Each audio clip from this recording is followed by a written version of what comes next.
Dans cette unité, nous allons voir comment la communication au sein d'une même espèce peut être un facteur de sélection naturelle. Alors, dans un premier temps, nous allons voir qu'est-ce que c'est que la communication. La communication, c'est échanger un message entre un être vivant émetteur, donc qui émet le message, et un récepteur qui va être capable de le reconnaître. Donc, lorsque cette communication est intraspécifique, eh bien, elle se fait entre individus de la même espèce. Et lorsque ce message a un sens, eh bien, il va provoquer une modification du comportement. Alors, cette communication peut agir dans divers domaines. Domaine de la nutrition notamment, où on sait par exemple que les abeilles communiquent entre elles pour s'informer du lieu où on va trouver les fleurs les plus intéressantes à butiner. Domaine de la défense, on a le cas des chiens de prairie qui vont euh, se libérer des terriers pendant un certain temps avec certains individus euh, qui vont être chargés de surveiller et qui, à la moindre alerte, vont donner le message à tout le reste de la colonie qui va venir se réfugier. Et puis, l'élément qui va nous intéresser, la communication en termes de reproduction.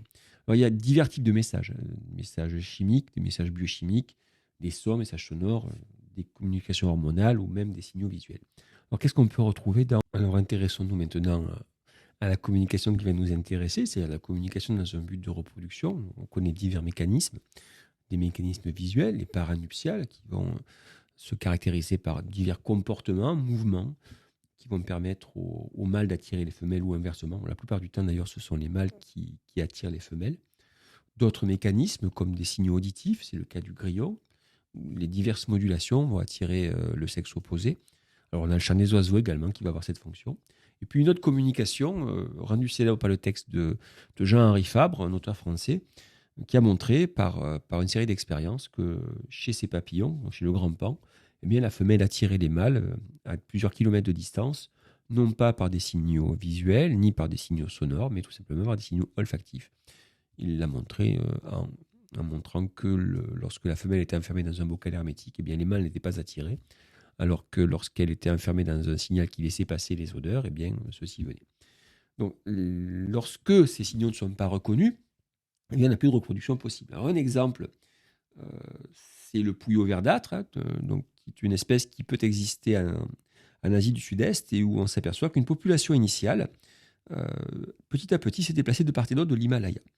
Et donc, de part en part, lorsque les populations sont proches les unes des autres, on s'aperçoit qu'elles peuvent se reproduire entre elles. Autrement dit, elles n'ont pas formé vraiment de spéciation, puisqu'elles sont capables encore d'échanger leurs gènes. Mais lorsque les populations qui ont fait le tour de l'Himalaya se retrouvent en contact, eh bien on s'aperçoit que celles qui proviennent de l'Est et celles qui proviennent de l'Ouest ne peuvent plus se reproduire entre elles. Leurs champs de reconnaissance, de paranuptial quelque part, sont devenus tellement différents que les individus ne se reconnaissent pas comme des partenaires différents, ne se reconnaissent pas comme des partenaires potentiels, et donc ils vont ne pas pouvoir se reproduire.